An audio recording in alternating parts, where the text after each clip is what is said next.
Sa edad na 19 ay sumama na si Ashley sa kanyang boyfriend na si June. Nagkakilala sila sa isang bar noong minsan mag-bar silang magkakaibigan para mag-celebrate ng birthday ang isa sa kanyang mga kaibigan. Magkatabi ang table nila at table ng grupo ni June. Kaya hindi nagtagal ay nagkakwentuhan at naging magkakatropa na rin ang dalawang grupo. Simula pa lang ay alam na ni Ashley na mabisyo na ang lalaki. Pero hindi ito naging hadlang para mahalin niya ito. Maliban sa pagiging gwapo ng lalaki, galante rin ito at tila hindi nauubusan ng pera. May sarili rin itong sasakyan kaya halos araw-araw silang lumalabas. Gumagala o di kaya sumasama sa gimmick ng mga tropa ni June. Madalas rin na nakikita niyang si June ang sumasagot ng gastos para sa lakad nilang magtotropa. Kaya para kay Ashley ay secured na ang future niya sa lalaki. Hanggang sa mag-second year college na ang natapos ni Ashley. Dahil after noon ay bigla na lang sumama sa isang lalaki ang kanyang ina at iniwanan siya sa bahay na kanilang nirerentahan. Ni wala man lang iyong pasabi kung babalik pa ba o hindi na. Kaya noong dumating na ang araw na kailangan na uli magbayad ng renta, ay napilitan si Ashley na umalis roon. Dahil hindi niya kakayanin ang rentang 4,000 buwan-buwan, lalo at wala naman siyang hanap buhay. Isinanla niya ang kwintas na regalo sa kanya ng kanyang ina upang meron siyang magamit na pera pang renta sa isang bed space. Di hamak na mas mura iyon kaysa mangupahan ng isang buong bahay o buong kwarto. Titiisin niya na lang na meron siyang 3 kasama sa silid. Nagkataon rin naman na mababait ang mga iyon kaya hindi siya nahirapang makisama. Sumasideline siya sa pagtatrabaho bilang promo girl sa mga mall at groceries. Hindi naman mahirap sa kanya ang matanggap sa ganoong trabaho, lalo at maganda siya.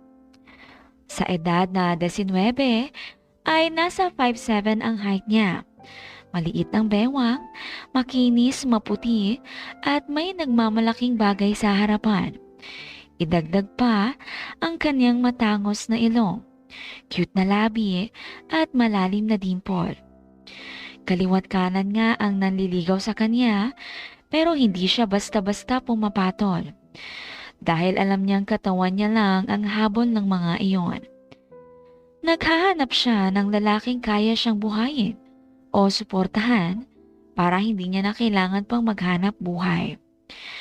Hanggang sa makilala nga niya si June, 25 years old at mapera. Para kay Ashley ay ito na ang lalaking hinihintay niya na sasamahan at mamahalin niya habang buhay. Bonus na nga na ito ay gwapo at kung magsalita ay baritono ang boses at lalaking lalaki kumilos. Kaya naman ay madali ring nahulog ang loob niya rito. Isang araw noon, sinundo siya ni June sa boarding house na tinitirhan niya. Nag-text ito sa kanya na sa labas na raw ng kaniyang boarding house. Kaya naman dali-daling lumabas ng boarding house si Ashley at nakita ang isang sports car na nakaparada sa labas. Nakabukas ang bintana noon kaya agad niyang nakita si June na nakaporma at nakashades ng dark. Babe, bakit ang aga mo naman yata pumunta rito? May lakad ba tayo? Tanong niya sa malungkot na boses. Napansin naman ni June ang pagiging malungkot niya kaya naman ay agad noong sinabing, "Bakit malungkot ka? Galing ka bang umiyak? Parang namumulang mata mo eh." May kaunting problema kasi ako, babe. 'Di ba? Ilang linggo na akong hindi nakakaraket dahil panay ang sama ko sa'yo. Kaya wala akong perang pambayad ng renta sa bed space ko. Due date na ngayon. Kabababa lang ng may-ari, sinermonan ako. Dapat daw bukas ay maibigay ko na ang renta. Sabi naman ni June. Ganun ba?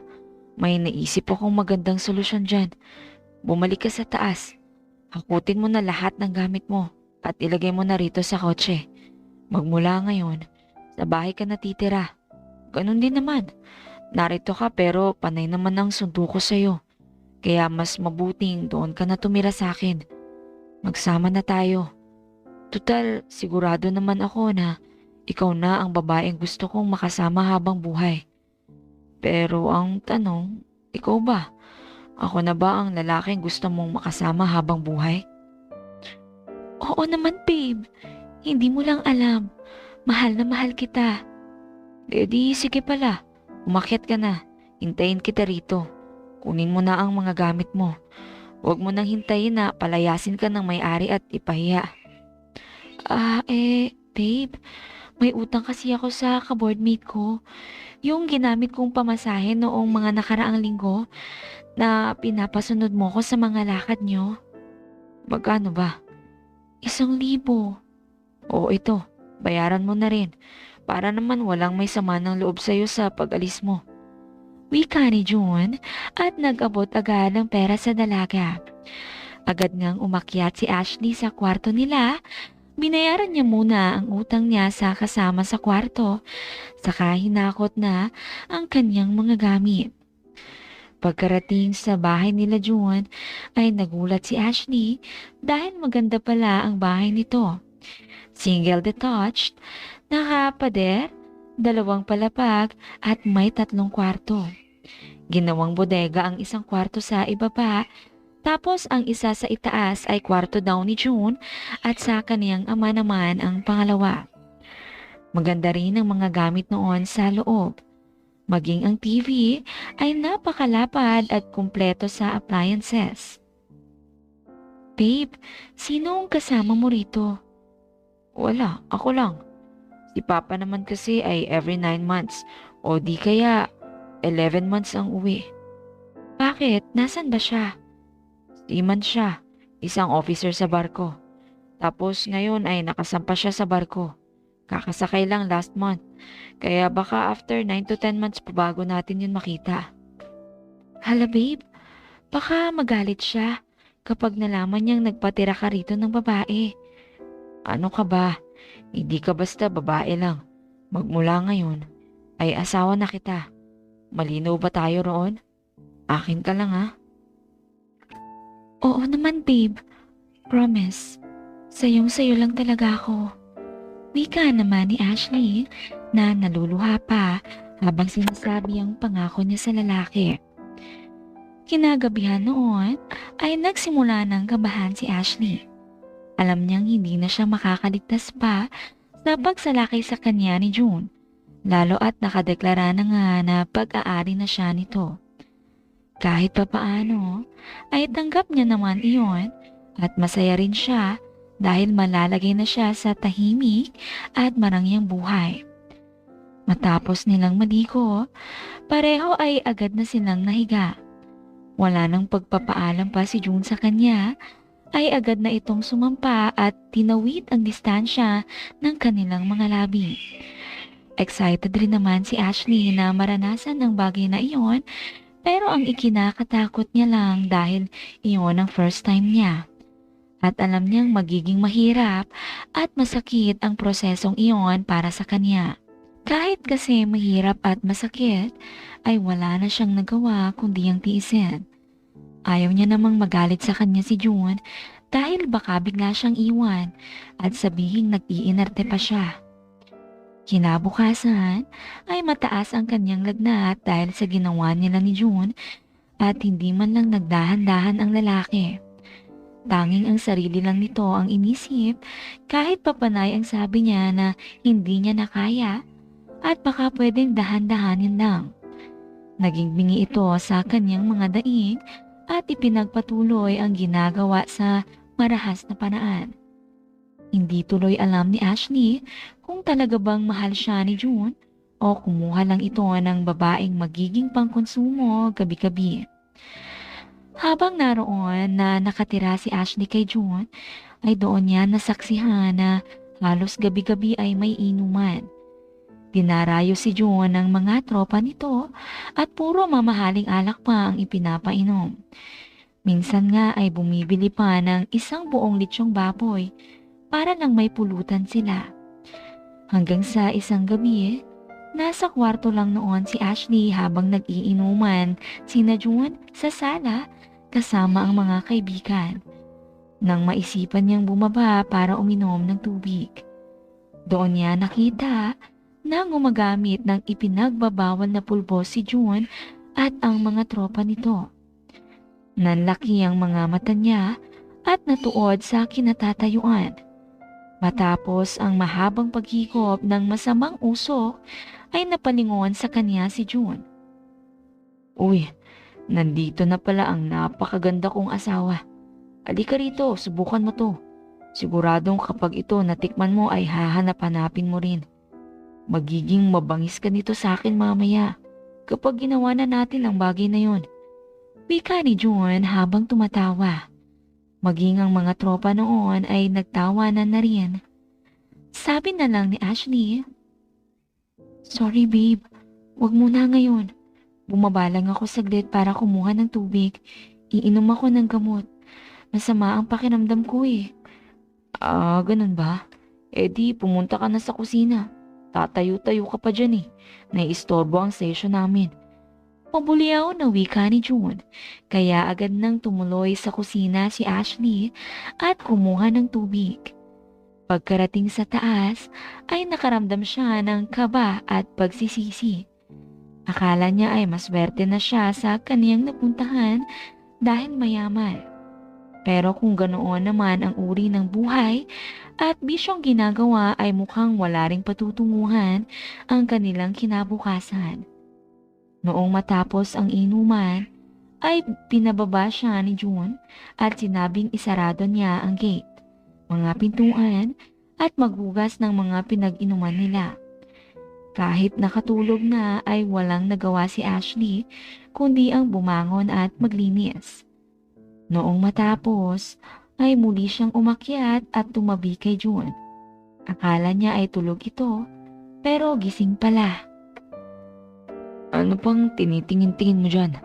Simulan mo na ang trabaho bilang asawa. Wala naman akong ibang pakinabang sa'yo maliban sa bagay na yan. Sige na." Wika noon sa kanya, sabay hawak sa kanyang buhok at itinapat siya sa ibaba. Tumutulo ang luha ni Ashley habang ginagawa ang bagay na yon. Bumaba ang tingin niya sa sarili. Iningatan niya ang kanyang sarili ng mahabang panahon para iregalo sa lalaking sasalo sa kanya. Iyon pala ay mukhang nauwi lang din sa basurahan ng kanyang pag-iingat dahil hindi naman siya pinapahalagahan bilang asawa o babae. Tuwing ginagawa pa nila ang bagay na iyon ay may kasamang pananakit. Gawa na rin ng pagkalangon ni June sa bawal na uso. Isang araw noon, napansin niyang panay ang ubo ni June. May kasama na iyong dugo, kaya naman nagpunta sila sa doktor. Pero ang rekomendasyon ng doktor ay i-admit na agad dahil may malalang sakit sa baga at atay si June. Mukhang hindi nagustuhan ng katawan nito ang pag-abuso niya rito at paggamit noong bawal na pulbos. Noong tanungin ni Ashley si June kung saan siya kukuha ng pera ay may ibinigay sa kanya na passbook. May kasamang authorization letter yon na pwedeng siya ang mag-withdraw ng pera. Naging magastos ang gamutan sa sakit ni June at sa dami ng gamot na iniinom noon ay palagi ng tulog ang lalaki at nagmukhang lantang gulay. May ilang beses rin naman na may dumalaw sa mga tropa ni June sa ospital. Inutusan iyon ni June na ibenta ang kanyang sports car ng kalahati lang sa tamang presyo nito. Maging ang big bike ay ibinenta na rin. Makalipas ang ilang buwan, ay pinayagan na si June na maiuwi sa bahay. Pero sinasabi ng mga doktor na 50-50 ang chances na gumaling pa yon. Depende na lang kung lalaban pa ang katawan para mabuhay. Basta ipagpatuloy lang raw ang pag-inom ng gamot. Noong iuwi nga ni Ashley sa bahay si June, ay doon na siya nahirapang mag-budget. Kakaunti na lang ang natitirang pera nila mula sa mga pinagbentahan ng mga sasakyan. Malaki pa ang kailangan nilang pera para sa gamot na medication ni June. Pakiramdam ni Ashley ay bumagsak na sa kanya ang totoong kamalasan. Matapos ang pagdurusa niya sa kamay ni June, ngayon naman ay problema sa pera ang kakaharapin niya. Wala siyang ibang alam na hanap buhay, kaya noong maubos ang pera, ay unti-unti niyang ibinenta ang mga appliances sa bahay para may maibili ng pagkain at gamot ni June. Ibinenta niya ang flat screen TV, double door inverter na refrigerator, automatic washing machine, mga sapatos at sombrerong collection ni June ay kasama na rin sa ibinenta niya. Kaya halos mabakante na ang bahay sa kabibenta niya ng mga gamit. Sa araw-araw ay umiiyak siya at iniisip kung paano niya itatawid ang mga susunod na araw para sa pambili ng pagkain at gamot ni June. Si June naman ay parang patay na hindi makausap. Magmumulat ng kaunti ng mata para kapag papainumin ng gamot, tapos makakatulog na uli. Ultimo sa pagkain ay iilang subo ng lugaw lang ang kanyang pinapakain o naipapakain rito. Magmula rin noong maiuwi niya sa bahay si June ay wala nang natira sa mga gamit nila at wala nang ni isa sa mga kaibigan nito ang dumalaw pa. Wala man lang nag-abot ng kahit 500 para tulong pambili ng gamot. Samantala noong maayos pa ang kalusugan ni June ay tila palaging may pafiesta sa bahay nila sa dami ng pagkain at bisitang nagpupunta. Pakiramdam ni Ashley ay bibigay na ang kanyang katinuan. Nasa 20 years old pa lang siya pero para na siyang isang 40 years old na nanay na may 6 na anak. Ang level ng kanyang problema, parang gusto niyang umalis na lang at iwanan si June mag-isa sa bahay. Pero hindi siya ganoong uri ng babae. Tapat siyang magmahal at tapat rin siya sa pangako. Kaya magtitiis siya sa abot ng kanyang makakaya. Isang araw noon, pagkagising ni Ashley ay nagpunta siya sa kusina para magluto ng lugaw. Lugaw na lang kasi ang kinakain nila ni June araw-araw para makatipid sa bigas. Hindi rin naman niya mapapakain ng ibang pagkain si June gawa ng masyado itong mahina. Noong matapos siyang maghugas ng kalderong paglulutuan ay bigla siyang naiyak. Noong pagbukas niya ng lagayan ng bigas ay wala na itong laman at wala na siyang kapera-pera kahit pambili man lang ng 1 kilong bigas. Hindi niya na alam ang kanyang gagawin. Muli siyang umakyat sa kwarto nila ni June. Doon siya umiyak at sinabi lahat ng kanyang hinanakit at problema. Pero ni isa sa mga salitang sinabi niya ay walang naririnig si June dahil wala itong malay at lango sa mga iniinom na gamot. Matapos ang matagal na pag-iyak ay hindi niya namalayang nakatulog na pala siya habang nakahandusay lang sa sahig ng kwarto. Hanggang sa may maramdaman siyang tumapik sa kaniyang balikat. Iha, gising. Anong ginagawa mo sa sahig? Bakit ka ba nariyan? Tanong pa ng baritonong boses. Nagpapungas-pungas ng mukha si Ashley at tinignan kung sino ang nagsasalita. Sino po kayo? At paano kayo nakapasok sa bahay namin? Sabi naman noong lalaki na mga nasa mahigit 40 lang siguro ang edad. Ako si Enrico Iha, ang tatay ni June. May susi ako syempre ng sarili kong pamamahay, kaya ako nakapasok. Ikaw ba si Ashley? Opo. Maiksing sagot pa ni Ashley dahil kinakabahan siya.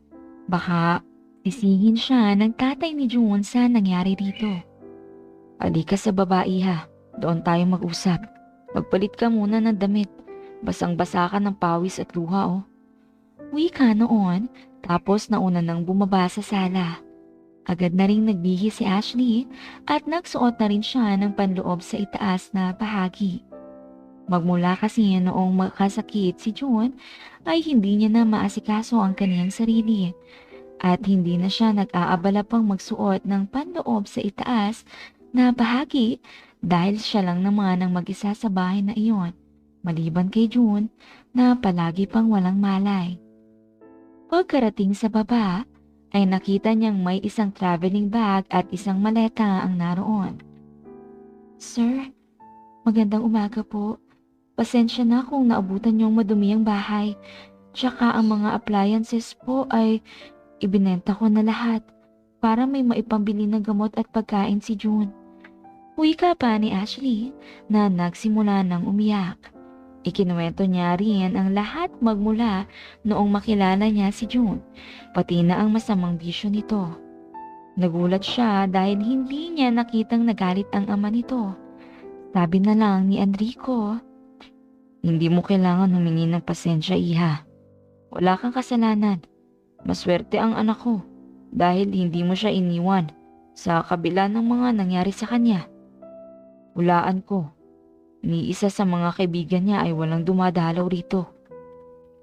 Tama po kayo. Wala nga po talagang dumadalaw o nagbibigay ng tulong. Alam mo iha, kumari ko ang may-ari ng katapat na bahay. Ikinakwento niya lahat sa akin, pati na ang tungkol sa'yo. Kaya alam kong mabait at isa kang mabuting babae. Ang totoo niya nung isang buwan pa ako nakakababa ng barko. Pero doon na muna ako tumuloy sa condo unit ko sa Makati City. Dahil may mga inaasikaso pa ako ron. Alam ko rin ang nangyari kay June at sa bisyo niya. Dati pa namin yung pinag-aawayan. Ang ginawa niya ay ibinenta niya ang mga malaking lupain na pagmamayari ng kanyang yumaong ina na ipinangalan sa kanya. Iyon ang pinambili niya ng mga sasakyan, big bike at ginamit pang bisyo. Ang sabi niya ay wag ko raw siyang pakialaman sa mga ginagawa niya dahil unang-una, 25 years old na siya at hindi na siya bata. Pangalawa, hindi ko naman daw pera ang winawaldas niya. Tama rin naman siya ron. Ang akin lang naman, rito ay akin itong bahay. Ako ang bumili nitong mga panahong binata pa ako. Ito ang una kong naipundar sa aking pagiging seaman. Ang masasabi ko lang sa iyo, iha, ay maraming salamat. Alam ko kung anong klaseng tao ang anak ko. Pero kahit ganun pa man, anong magagawa ko? Anak ko si June.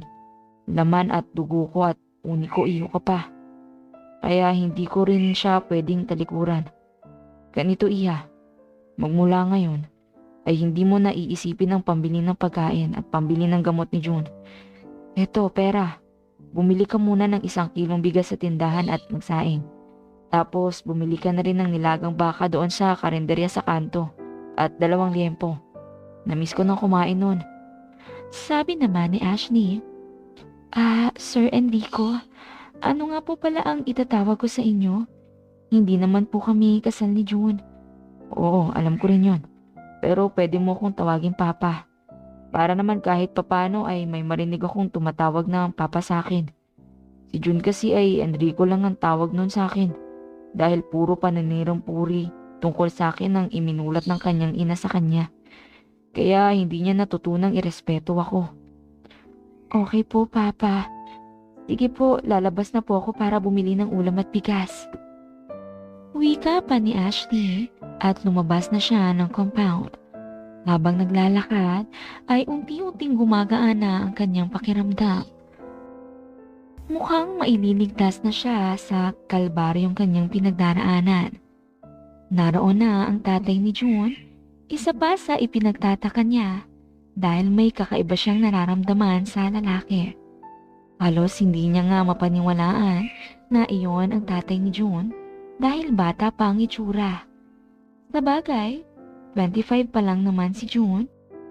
At kung sakaling nasa edad 20 o 21 ang papa ni June, noong ipinanganak ito ng ina, malamang ay nasa 45 to 46 years old pa lang ang tatay nito. Idagdag pa na mukhang maalaga sa katawan ng lalaki dahil matikas at straight body. Hindi rin padadaig ang kagwapuhan na halos hindi nalalayo sa itsura ng anak nito. Matapos makabili ni Ashley ng bigas at unam, ay dali-dali na siyang umuwi at nagsaing. Kanin na sinabawan ng nilagang baka ang ipinakain niya kay June. Ibinalita niya rin rito na naroon na ang ama nito, pero tila hindi iyon masyadong naintindihan ng lalaki. Dahil tumingin lang pero walang makikitang reaksyon sa mukha. Pasado 2:00 ng hapon at katatapos lang ni Ashley maglinis ng kusina nang sabihin ni Enrico, "Ashley, iha, mamayang gabi pa naman yata ang oras ng pag-inom ng gamot ni June, di ba? Tara, samahan mo muna ako, bibili tayo ng mga kailangan natin dito sa bahay. Ang lungkot ng bahay na to. Walang kahit anong gamit maliban sa upuan at lamesa." Papa, wala na rin pong gamot si June. Huling gamot na yung ininom niya kaninang madaling araw. Ganun ba? Sige. Dalhin mo ang nireseta. Bibili na rin tayo ng pang-1 buwan na inuman niya para hindi na pabalik-balik ng bili. Umalis nga ng bahay na magkasama sina Enrico at Ashley. Inuna nilang magpunta ng appliance store. Bumili si Enrico ng TV na 32 inches lang, 3 electric fan, gas stove at gas tank, washing machine pero hindi automatic, at isang regular na refrigerator. Hindi kagaya noong dating ref na matangkad pa sa tao at napakalapad pa ng bawat bahagi.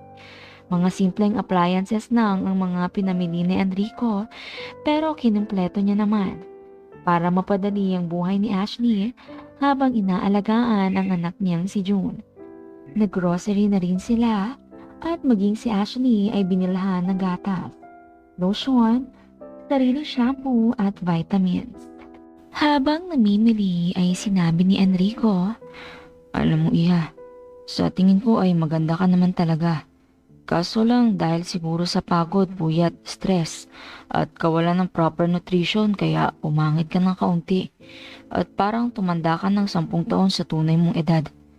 Don't make me wrong, ha. Hindi ko ito sinasabi para laitin ka. Sinasabi ko ito to address the problem. Dapat kasi ay alamin muna ang mga problema bago isolve, di ba? Kaya yan ang nakikita kong problema mo. At gagawan ko yan ng solusyon. Huwag kang mag-alala. Hindi lang si June ang aalagaan ko. Pati na rin ikaw. Sana hindi mo kami iiwan, ha?" "Opo, Papa. Hindi ko po kayo iiwan. Hindi nga po ako umalis noong wala kahit piso si June. Ngayon pa ba na nariyan na po kayo?" "Okay, good. Nililinaw ko lang. Para alam mo rin ang point of view ko at plano ko." Ngumiti naman ng matamis si Ashley sa mga sinabi ng kanyang biyanan. Maliban sa tuwa niya sa mga plano nito, tila unti-unting nahuhulog ang kanyang damdamin rito. Ang mga plano nito at sinasabi sa kanya ay hindi niya narinig sa anak nitong si June. Responsable ito at may direksyon ang buhay. Iyon pa naman ang kahinaan niya sa lalaki. At mas attracted siya sa mga lalaking malaki ang agwat ng edad sa kanya kaysa sa kanyang kaedaran lang. Matapos makapag-grocery ay umuwi na sila agad para makapag-ayos sa bahay. Halos mag-aalas 7 na rin noong dumating ang truck na nagde-deliver ng mga appliances na pinamili ni Enrico. Halos sabay pa silang mapapikit noong damhin ang malamig na hangin ng electric fan matapos iyong ma-assemble ni Enrico. "Sarap ng may hangin, di ba?" Nakangiting wika pa nito. "Oo nga po, Pa. Matagal-tagal rin akong hindi nakatikim ng preskong pakiramdam. Nagtatiyaga lang talaga ako sa pamaypay." "Sige na, maligo ka na para makapagpahinga ka ng maaga. Iakit ko na lang itong isang electric fan sa kwarto nyo kapag na-assemble ko na." "Salamat po, Pa." Sagot ni Ashley at tumalikod na. Pero hindi nakawala sa kaniyang paningin ang pagtitig ni Enrico sa kaniyang binti at bahaging likuran noong muli siyang mapalingon. Malagkit ang mga titig nito na parang may ibang nais iparating.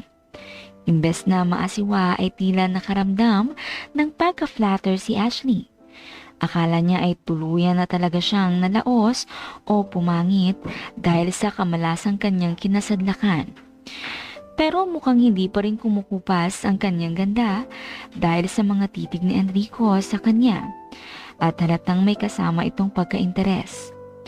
Pagkapasok sa banyo para maliko, ay agad inalis ni Ashley ang lahat ng sagabal at tinignan niya ang kanyang sarili sa malapad na salamin.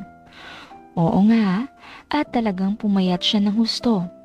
Nabawasan na rin ang pagiging kutis bata niya at nanlalalim ang kanyang mga mata. Sino ba namang hindi? 6 na buwan na siyang palaging lugaw lang ang kinakain. Puyat pa siya sa araw-araw at stress sa pag-iisip kung saan kukuha ng pera pambili ng gamot. Kung siguro nga at may nag-offer sa kanya na bibilhin ang dagal niya, ay baka naibenta niya na rin para lang maituwid ang kumakalam na sikmura at para mabilhan ng gamot ang kasintahang may sakit. Lumapit na siya sa shower at sinimulang maligo. Nakapikit siya at dinadama ang madulas at mabangong sabon na bili ni Enrico para sa kanya. Matagal-tagal na rin na palaging sabon panlaba ang ginagamit niya sa katawan dahil wala nga siyang perang pambili ng kahit mumurahing sabon panligo. Habang sinasabon ang katawan ay bigla siyang nakaramdam ng pag-iinit. Naalala niyang mahigit 6 na buwan na rin na walang ibang kamay ang dumadapo sa kanyang katawan. At ang masaklap ay hindi kamay ni John ang iniisip niya na humahaplo sa kanya habang naliligo, kundi kamay ni Enrico. Hanggang sa hindi katagalan ay nangisay siya bigla at napasandal sa dingding. Narating niya na pala ang dulo kahit iniisip niya lang si Enrico habang naliligo. Muli niya nang ginising ang sarili at tinapos ang paliligo. Saglit na rin siyang naglinis ng banyo, lalo at kumpleto na lahat ng kailangan. May bleach, albatros at detergent powder na panlinis sa CR. Kaya naman nagtagal siya roon sa paglilinis bago lumabas. Iniisip niya rin kasi na si Enrico ang sunod na maliligo. Nakakahiya rito kung marumi ang banyo pagkapasok nito. Galing na nga siya roon naligo. Pagkalabas niya ng CR ay wala na si Enrico sa sala. Kaya tumuloy na siya sa pag-akyat sa 2nd palapag upang magbihis. Nagulat pa siya noong pagkapasok niya sa pinto dahil nakabanggaan niya si Enrico na papalabas. At sa hindi sinasadya ay nalaglag ang tuwalyang nakatapi sa kanya. Sabay silang naupo dahil dadamputin rin sana ni Enrico ang tuwalya para ibalik sa kanya. Pero nagkauntugan pa sila. Kaya pareho silang napahawak muna sa noo habang nakaupo. Naunang nakahuma si Enrico pero napatitig ito sa kabuuan ni Ashley. Si Ashley naman ay hindi rin nakagalaw dahil sa pagkagulat. Napakalagkit ng titig ni Enrico sa kanyang kabuuan na tila ba minimemorya ang bawat mahalagang bahagi nito. Hanggang sa sabihin ni Ashley, "Ay, sorry po pa, hindi ko alam na papalabas pala kayo ng pinto." "Sorry rin iha, hindi ko rin alam na papasok ka. Inihatid ko kasi ang electric fan nyo rito para makatulog kayo pareho ng mahimbing. Nakainom na ba ng gamot niya si June?" "Opo, Papa." "Kumusta naman ang kalagayan niya? Hindi ko pa siya naabutan ng may malay eh." "Yun nga ang problema, Pa. Saglit na saglit lang siyang nagigising kapag papakainin at papainumin ng gamot. Tsaka parang wala siya sa sarili kapag nagigising. Hindi ko nga alam kung nakikilala niya pa ako eh. Minsan ay saglit lang na magmumulat ng mata, tapos pipikit na. Nakapikit siya kapag sinusubuan ko ng pagkain at gamot, at kapag nalunok niya na ay matutulog na rin uli." "Ayaan mo iha. Bukas papakabitan ko siya ng dextrose. May kakilala naman akong nurse na pamangkin na kumari ko. Pakabitan na natin ng dextrose. para kahit hindi siya kumain ay ayos lang. May sustansya pa rin pumapasok sa kanyang katawan. Okay po pa. Sige iha, lalabas na ako. Magpahinga ka ng mabuti ha. Uminom ka muna ng gatas bago matulog para naman makabawi ang katawan mo. Masyado ka ng payat. Sige po. Magbibihis lang ako at muli akong bababa para magtimpla ng gatas.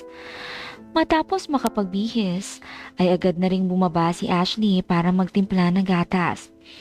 Naririnig niyang naroon sa banyo ang kanyang biyanan na naghahaming kasi ito habang naliliko. Tila ba nagkaroon siya ng hindi magandang ideya. Lumapit siya sa banyo at sinubukang hilahin kaunti ang pintuan upang alamin kung hindi ba nakalock. Laking pasasalamat niya dahil hindi talaga yon nakatrangka. Dahan-dahan siyang sumilip sa loob. Nakita niyang nakaharap sa shower ang kanyang biyanan.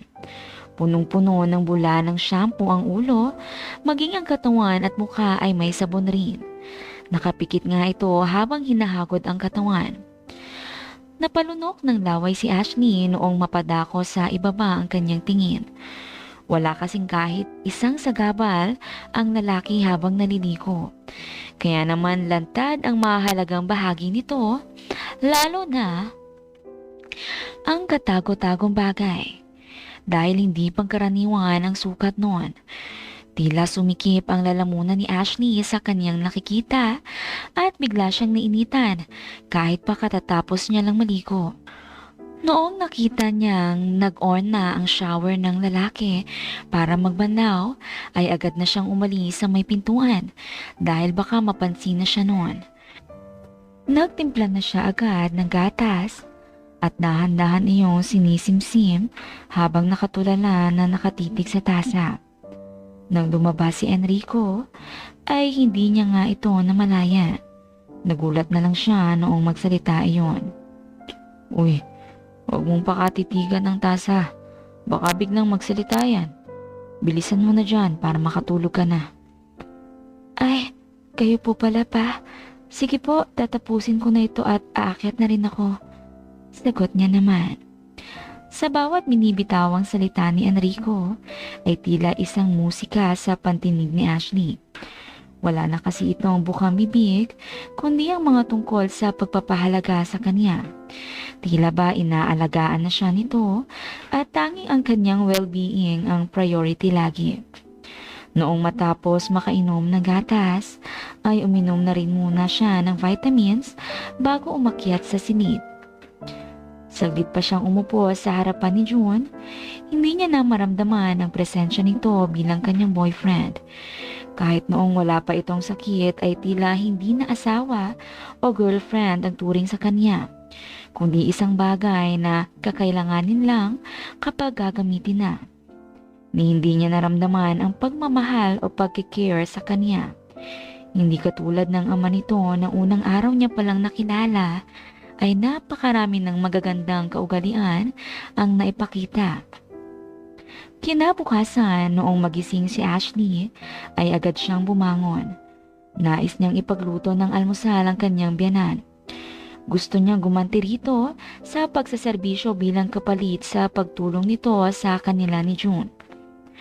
Pagkarating niya sa baba ay naabutan niya si Enrico na nagbabasa ng dyaryo sa may terrace at may brewed coffee sa harapan. Papa, ano pong gusto niyong ialmusal ngayon? Marunong naman po ako magluto ng kahit na ano. Tsaka punong-puno po yung ref natin, kaya maraming pagpipilian. Sabi naman ni Enrico. Ayos lang iha, kung magluto ka ng sinangag na kanin. Tuyo at itlog na sunny side up ang pagkakaluto. Magluto ka na rin ng bacon kahit 4 na slice. Bumili na rin naman ako ng pandesal. Nakakain na nga ako ng 2 piraso, kaya kanin na ang gusto kong kainin. Sige po, Papa. Wika ni Ashley habang titig na titig siya sa mga mata ng kanyang biyanan na tila ba nagpapakyut.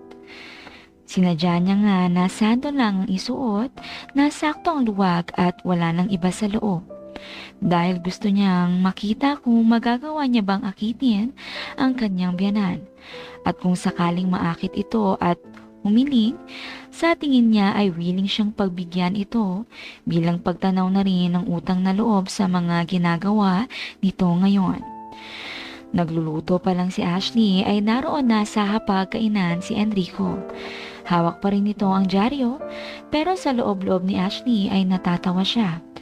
Dahil nakikita niya sa reflection sa salamin ng bintana na sa kurba niya ito nakatitig. Kapag nililingon niya naman ito, ay agad itong tumititig sa binabasang dyaryo. Noong matapos magluto, ay nagsimula na nga silang kumain. Habang kumakain ay napahinto si Enrico at napatitig sa harapang bahagi ng damit ng dalaga. Tilag ba inaaninag nito kung saan banda ang mga dulo? Sabi ni Ashley, ano yun pa? May dumi po ba ang damit ko? Sorry anak. Akala ko dumi. Yung dulo pala, pasensya ka na. Ayos lang po pa. Tayo-tayo lang naman ang narito kaya hindi na ako nagsusuot ng panloob sa itaas na bahagi. Wala rin naman akong pakialam kung may makita kayo. Okay lang po yan. Nakangiting wika niya pa. Hindi naman sumagot si Enrico na tila ba ito pa ang napahiya. Kinakapunan noon ay may dumating na nurse at pinakabitan nga nila ng dextrose si June para ayos lang kahit hindi ito masyadong kumakain ng totoong pagkain. Lumipas ang maraming linggo na maayos naman lahat. Tila nagpapakiramdaman si Ashley at Enrico. Pero kahit pa nagpakita ng motibo ang dalaga, ay malakas pa rin ang pagpipigil ng lalaki sa sarili. Nakukontento na lang ito sa mga malalagkit na tingin at sulyap sa malayo. Pero hindi ito gumawa ng hakbang o mag-take advantage, kaya tuloy nagtataga na lang si Ashley sa pag-aasikaso sa kanyang sarili sa tuwing siya ay maliligo. Pinapangarap niya na lang na isang araw ay pasukin siya ng biyanan sa banyo o kahit sa kwarto. Total, hindi rin naman siya naglalak. Isang gabi noon, malakas ang ulan at panay ang kulog at kidlat. Kahit electric fan lang ang meron sa kwarto, ay nakaramdam ng ginaw si Ashley. Gusto niya ng yakap at kalinga. At gusto niyang magmumula ito kay Enrico.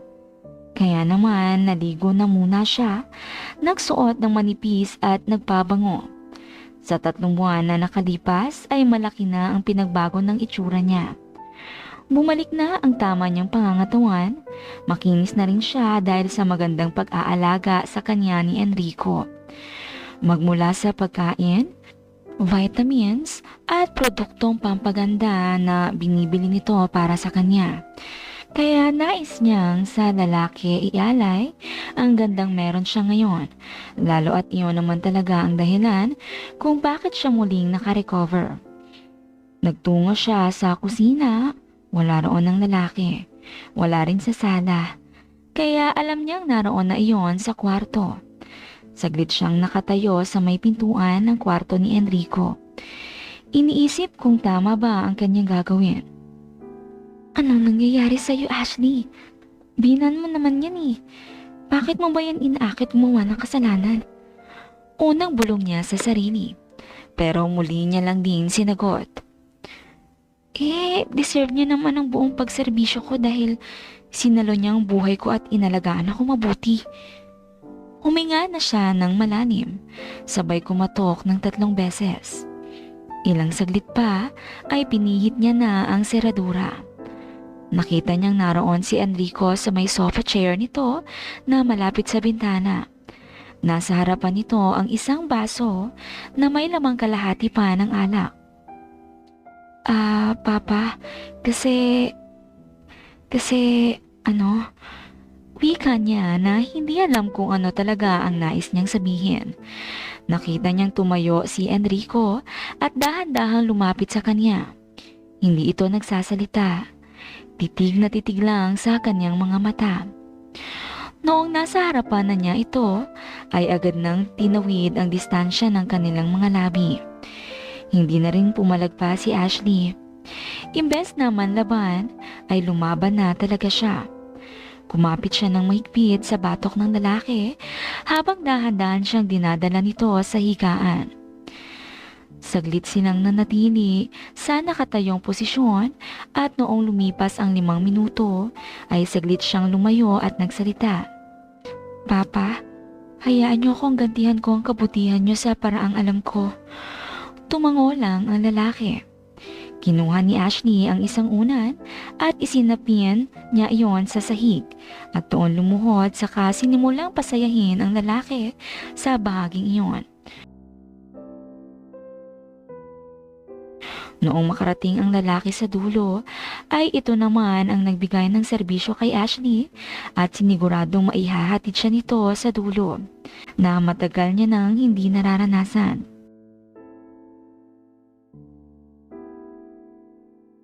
Noong pareho na nga silang makaisa, ay saka na nila sinimulan ang totoong aksyon at pinag-isa ang sarili.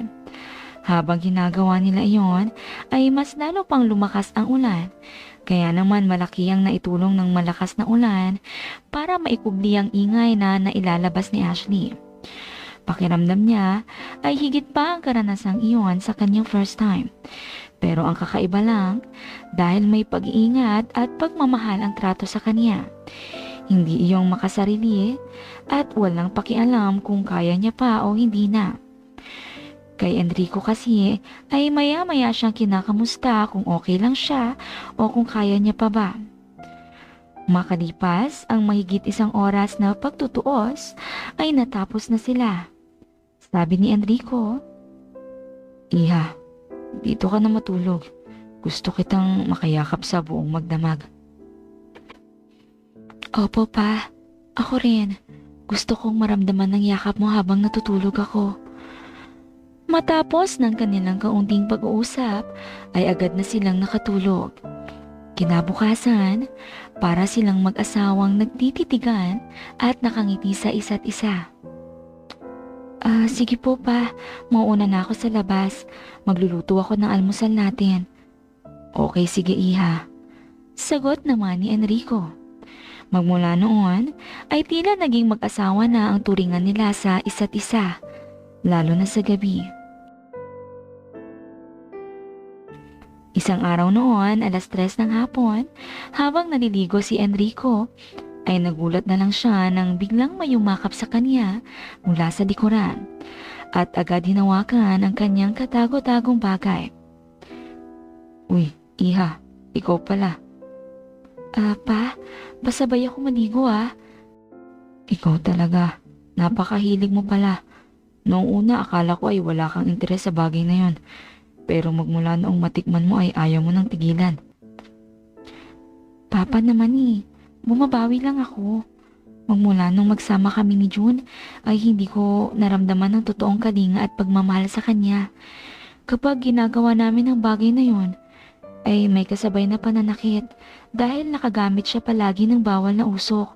Kaya hindi ko rin na-enjoy. Samantala sa'yo, sobra pa sa enjoy ang nararanasan ko. Nalulunod ako at hinahanap-hanap ko na rin. Kaya huwag ka na magreklamo. Kayang-kaya mo naman ako Sabagay, tama ka naman Iha. Tsaka naiintindihan ko ang pangangailangan mo. Matagal nang wala sa kondisyon si June para gawin ito sa'yo.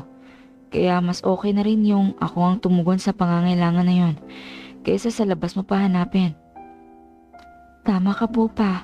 Tsaka hindi ko pa naisip na maghanap sa labas. Sa'yo lang talaga to dapat. Dahil ikaw ang sumagip sa akin mula sa pagkakalugmok sa totoong kahirapan. Simulan ko na po Wika pa ni Ashley at lumuhod na ito sa harapan. Tumango lang si Enrico at hinayaan ang kanyang magandang manugang na gawin ang gusto nito. Lumipas ang 5 buwan, habang nasa gilid ng kama si Ashley at nagbabantay kay June, ay bigla na lang iyong nangisay. Kaya tinawag niya si Enrico. Pagkapasok ni Enrico sa kwarto, ay agad niyang binuhat ang anak at dinala sa ospital. Pero noong dumating roon, ay nagtagal lang ng 2 oras at agad nang binawian ng buhay. Ayon pa sa mga doktor na sumuri, hindi na raw kinaya ng mga internal organs ni June ang kumapit na kakaibang virus dito dahil matagal nang defective ang baga, atay at iba pang mga mahahalagang internal organs gawa ng matagal na paggamit ng masamang usok. Nalungkot man si Enrico at Ashley sa pagkamatay ni June, hindi naman nila magawang sisihin ang kanilang sarili. Dahil kung tutuusin, si June mismo ang sumira ng kalusugan niya, gawa ng paggamit ng bawal na pulbos. Matapos mailibing si June, ay magkaharap si Enrico at Ashley habang nakaupo sa sala. Papa, ngayong wala na po si June, paano na po ako? Wala na pong dahilan para manatili ako rito. Papa, alisin niyo na po ba ako dito? Sabi naman ni Enrico. Bakit? Gusto mo na bang umalis? Hindi po pa. Hindi ko na po kayang lumayo sa'yo. Mahal na po kita eh. Kaso hindi ko alam kung ano ba ang tingin niyo sa akin. Mahal na rin kita, Ashley. So, papayag ka bang maging legal na asawa ko? Oo naman po. Basta papakasalan niyo ako. Oo naman. Yun talaga ang una nating gagawin. Sige po. Wala nang dahilan para umalis pa ako sa poder mo. Lalo at mahal mo rin naman pala ako. Sagot pa ni Ashley. Makalipas ang 6 na buwan ay nagpakasal sila sa civil. Hindi na sila nag-invite pa ng ibang tao para hindi na magkaroon ng iskandalo na pinakasalan ni Enrico ang girlfriend ng kanyang anak. Makalipas ang 2 buwan matapos nang silang ikasal, ay nagsimula ng makaramdam ng kakaiba sa kanyang katawan si Ashley. Kasalukuyan silang kumakain ng almusal noong bigla siyang makaamoy ng mabaho. Ang pritong tuyo na dati ay paborito niya ay tila naging mabaho sa kanyang pangamoy. Nagtatakbo siya patungo sa CR at doon nagsuka. Nakasunod naman agad si Enrico upang hawakan ang mahabang buhok nito habang sumusuka ang asawa. Anong nangyari sa'yo, mahal? Tanong ni Enrico. Hindi ko alam, mahal. Basta naging mabaho ang pangamoy ko sa tuyo. Tapos nasusuka na ako at nahihilo. Naku, mukhang morning sickness na yan, mahal ah. Pagkatapos natin mag-almusal, magpa-check up tayo sa OB-GYN. Mahal, ikaw na lang ang kumain. Hindi ko na kayang lumapit sa lamesa. Kakain na lang ako ng tinapay mamaya bago tayo umalis. Tsaka iinom ng gatas. Okay, sige. Pagsang-ayon pa ni Enrico at inalalaya ng asawa papunta sa sala. Para doon muna manatili habang tinatapos niya ang pag-aalmusal na ang ulam ay tuyo. Noong magpa-check up nga sila ay halos magtatalon sa tuwa si Enrico noong sabihin ng doktor na buntis na si Ashley at mukhang kambal pa ang magiging anak nito dahil dalawa ng tibok na puso ang kanyang naririnig. Nagyakapan ng mag-asawa habang lumuluha sa tuwa. Naging maayos at masagana ang kanilang pagsasama, lalo at marunong magtipid si Ashley.